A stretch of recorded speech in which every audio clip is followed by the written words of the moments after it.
but I do have a duty to continue to navigate us through this. Yesterday marked a milestone as there were no COVID deaths announced by the government for the first time since last March. But those urging caution point to case numbers nudging up again, with younger people still unvaccinated. All this has to be weighed up as we adapt to a life living with a virus which has changed all our lives. Nelly Gunley, BBC News. The Australian state of Victoria is extending its lockdown by another week as authorities there battle to control a growing virus outbreak. Officials say people have been catching the virus from fleeting encounters in a Melbourne outbreak of the B1617.1 strain, now named the Kappa variant by the World Health Organization. Australia's second most populous state will now be locked down until the 10th of June. After 12 years in power, it looks like the long rule of Israel's Prime Minister Benjamin Netanyahu could finally be coming to an end.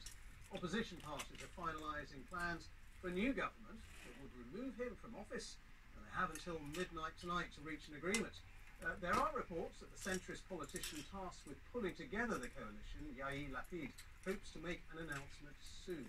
Here's our diplomatic correspondent Paul Adams. Israel's parliament met this morning. The country now has a new president, but it's a ceremonial position and a much bigger question remains unresolved. When will Israel have a new government? The recent fighting in Gaza brought coalition talks to a grinding halt. After yet another inconclusive Israeli election, the fourth in 2 years, the country's longest-serving Prime Minister, Benjamin Netanyahu, was clinging on by his fingertips.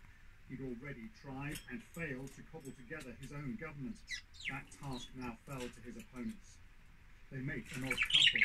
Naftali Bennett is from the hard nationalist right, opposed to a Palestinian state. He served in several Netanyahu governments, but says Israel can ill afford yet another election. The political crisis in Israel is unprecedented on a global scale. We can move to a